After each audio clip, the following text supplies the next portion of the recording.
Hello guys, this is Devendra Gudari. कैसे आप सब लोग? Welcome back to your YouTube channel. Match number 3 Bangladesh versus Afghanistan के मैच का कैलकुलेशन करेंगे आज। किस तरह से इस मैच में आपकी क्या क्या स्ट्रेटजी रह सकती है, फैंटेसी टिप्स जो भी होंगी वो देने की कोशिश करेंगे। सबसे पहला मैच जो था इंग्लैंड और न्यूजीलैंड का, उस मैच में वीडियो में मैंने आपको काफ़ी सारी चीज़ बताई थी, काफ़ी सारे चीज़ें हमारे अकॉर्डिंग हुई, वो टेलीग्राम पर भी मैंने आप लोगों को बताई। बट कुछ जो सेकंड इनिंग में हमने प्रिडिक्शन किया था वो हमारा टोटली रॉन्ग हो गया था। उसमें जो हमने इंग्लैंड की बॉलिंग से एक्सपेक्ट किया था उसका टोटली अपोजिट हुआ। अब वो गिवन डे परफॉर्मेंसेस के ऊपर भी काफ़ी बार वो चीज़ हो जाती है, या बॉलिंग कॉम्बिनेशंस के ऊपर भी काफ़ी सारी चीज़ें हो जाती हैं, तो वो एक पार्ट है गेम का। ठीक है, इसलिए पॉजिटिव और नेगेटिव पॉइंट दोनों ही होते हैं, और चीज़ें सारी हमारे अकॉर्डिंग हो तभी मज़ा आएगा काम करने में भी, और आगे भी वीडियो बनाने में तभी मज़ा आएगा। तो जो चीज़ है वो बता के चलता हूँ, उसमें छुपाने वाली कोई चीज़ है नहीं। आज हम बात करने वाले हैं बांग्लादेश और अफ़गानिस्तान के मैच की। जैसा कि आप सब लोगों को पता है, पुरानी चीज़ रिपीट नहीं करेंगे, मोटा मोटा डिस्कशन करेंगे कि ग्राउंड और टीम कॉम्बिनेशन सबसे इंपॉर्टेंट होता है, प्लेयर्स की रीसेंट फॉर्म सबसे इंपॉर्टेंट होती है। आपका आधे से ज़्यादा कैलकुलेशन इसके हिसाब से हो जाएगा। उसी के हिसाब से हम अपनी स्ट्रेटेजी बनाएंगे कि हमें किस तरह से गेम के अंदर चलना है, क्या क्या चीज़ें याद में रखनी है। ठीक, सबसे पहला और सबसे इंपॉर्टेंट कि मार्केट ने रेट क्या खोला है। 78 पे से बांग्लादेश खोला है, लंबी है 270 274 और बांग्लादेश की, और 255 से 259 है अफगानिस्तान की। ठीक है, ज़्यादा स्टैट्स में घुसेंगे नहीं क्योंकि वो कन्फ्यूज़न क्रिएट करता है। अगर मोटा मोटा धर्मशाला के ग्राउंड स्टैट्स की अगर आप बात करें तो 4 ही ओडीआई मैच हुए हैं लगभग 2013 से। ग्राउंड अभी नया नया रेनोवेट हुआ है, आईपीएल के कुछ मैचेस हुए थे।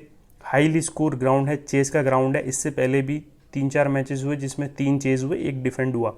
और आईपीएल में भी अभी रिसेंट में हाई स्कोर मैच हुआ, डिफेंड जरूर हुआ पर हाई स्कोरिंग मैच हुआ, 200 से ऊपर का स्कोर हुआ। ग्राउंड थोड़ा सा छोटा है, बैटिंग फ्रेंडली कंडीशंस रहती हैं, चेज में मदद मिलती है। ये मोटा मोटा दिमाग में रखना है कि चेजिंग टीम का ज़्यादा वेटेज रहता है। अगर हम टीम कॉम्बिनेशन की बात करें तो सबसे इम्पोर्टेंट जो मुझे लगता है वो ये चीज़ है। टीम कॉम्बिनेशन में अगर अपन देखें तो मैंने प्लेइंग 11 लिखा है। लिटन दास, तंजीद हसन, शांतो, शाकिब, मुशफिकुर, महमदुल्ला, मिराज, मेहदी हसन मिराज, हृदय, तंजीम हसन, तस्कीन, मुस्तफिजुर या शरीफुल में से। इसमें एक आध तो चेंज हो सकते हैं, वो मैं अभी आपको बता दूँ कि तंजीद की जगह शायद एक और ऑलराउंडर मेहदी हसन, शायद मेहदी हसन मिराज नहीं, एक मेहदी हसन भी हैं, तो वो आ सकते हैं, या नासूम अहमद आ सकते हैं। ये चेंजेस हो सकते हैं। टीम कॉम्बिनेशन की अगर हम बात करें तो अभी अफगानिस्तान टूर था बांग्लादेश का, उसमें और एशिया कप में इन्होंने काफ़ी सारी चीज़ें शफल की हैं, प्लेयर्स को ट्राई किया है डिफरेंट पोजीशंस पे, ताकि कॉम्बिनेशन बन पाए प्लेइंग 11 का वर्ल्ड कप में। क्योंकि वर्ल्ड कप जैसे टूर्नामेंट में आप बड़ी टीम से खेलते हैं, वहाँ पर आपके पास टाइम नहीं है कि आप सारी चीज़ें डिस्कस करें, तो वो चीज़ है। अगर हम बात करें टीम कॉम्बिनेशंस की तो लिटन दास, तंजीद हसन, शांतो, शाकिब। बांग्लादेश का और अफगानिस्तान का एक चीज़ है कि ये दोनों ही टीमें अनप्रिडिक्टेबिलिटी होती है इन दोनों टीमों में। कभी कोई प्लेयर अच्छा परफॉर्म कर रहा है, कभी कोई बेकार कर रहा है। ठीक है, अभी जब हम आगे बात करेंगे तो उस पर और डिस्कशन करेंगे। अगर बांग्लादेश की बैटिंग टीम के कॉम्बिनेशन की बात करें तो शांतो एक अच्छे फॉर्म में है, रिसेंट भी एशिया कप में 100 लगाया था, अफगानिस्तान टूर ऑफ में भी इन्होंने 100 लगाया था। मुशफिकुर और शाकिब हैं old experience, Mahmudullah old and experience, Mehidy Hasan Miraz अच्छे ऑलराउंडर हैं, इनको एशिया कप में भी ट्राई किया गया था एज ए ओपनर, 100 किया था। हृदय काफ़ी अच्छे फॉर्म में है और बॉलिंग यूनिट भी काफ़ी अच्छा कर रही है। तो टीम कॉम्बिनेशन अच्छा है, कहाँ कई कई कई जगह क्वेश्चन मार्क हैं, बट वो एक परम्यूटेशन कॉम्बिनेशन वाली बात हो जाती है कि अपन कोई क्वेश्चन मार्क करें और वो चीज़ अपोजिट हो जाए। जैसे न्यूजीलैंड में अपन ने कॉनवे की फॉर्म को क्वेश्चन मार्क किया, उन्होंने 150 स्कोर किया। हालांकि ये सब चीज़ें गेम का पार्ट हैं, ये होती हैं। अगर अपन अफगानिस्तान के टीम कॉम्बिनेशन की बात करें तो फिलहाल अफगानिस्तान की बॉलिंग को हाईली रेट किया जाता है, और एशियन कंडीशन में डेफिनेटली, क्योंकि spin bowling friendly heavy team है। राशिद खान है, नाबी हैं, मुजीब हैं। बट रिसेंट जो मैचेस हुए हैं, चाहे वो अफगानिस्तान टूर और बांग्लादेश हो, वो सीरीज इन्होंने 2-1 से कॉम्प्रिहेंसिवली जीती थी। बट बांग्लादेश के जो ग्राउंड्स हैं उनके स्टैट्स और इंडिया के स्टैट्स या श्रीलंका के स्टैट्स जो हैं वो डिफरेंट हैं। एशिया कप में ऑल टुगेदर बॉलिंग यूनिट पूरी तरह से फेल रही। वार्म अप मैचेस में भी श्रीलंका ने काफ़ी अच्छा स्कोर किया, क्योंकि ये जैसे ग्राउंड जैसे धर्मशाला है, यहाँ पर स्पिन्स को इतनी ज़्यादा मदद नहीं मिलती है। यहाँ मीडियम पेसर्स को ज़्यादा मदद मिलती है। और अगर बॉलिंग यूनिट देखें चाहे फ़रूकी है या नवीन उल हक हैं या और भी जो प्लेयर्स हैं जो खेल रहे हैं, उनके रीसेंट अगर अपन स्टैट्स उठा के देखें बॉलिंग में, तो अफ़गानिस्तान की टीम ने पिछले 3 या 4 मैचेस में 250 टू 260 से ऊपर रन खाए हैं। तो अगर 250 टू 260 रन अगर अफगानिस्तान खाता है तो चेजिंग में कितनी बड़ी प्रॉब्लम हो सकती है उस पर डिस्कशन करेंगे अभी। अगर हम स्ट्रैटेजी की बात करें तो स्ट्रैटेजी के अंदर हम 2 पैरामीटर्स पर टीम को रखते हैं, आइदर या तो बांग्लादेश बैटिंग फर्स्ट करे या अफगानिस्तान बैटिंग फर्स्ट करे। अगर बांग्लादेश अगर बैटिंग फर्स्ट करती है तो 270 to 274 according to me yes है, क्योंकि बांग्लादेश का जो अभी रिसेंट जो बैटिंग परफॉर्मेंसेस जिस तरह से रहा है और जिस तरह से ग्राउंड उसको सपोर्ट कर रहा है कि रन बनने वाले हैं धर्मशाला के ग्राउंड में, छोटा ग्राउंड है, चेस का ग्राउंड है और हाईली स्कोर होते हैं, तो 270 टू 270 अगेंस्ट अफगानिस्तान बॉलिंग जो रिसेंट में जिनकी परफॉर्मेंस अच्छी नहीं रही है, ये बिल्कुल ऑन है। सेशन भी मोस्ट प्रॉब्ली यस हो सकते हैं। अगर हम अफगानिस्तान को बैट फर्स्ट के पैरामीटर पर रखते हैं तो 255 टू 259 की लंबी है।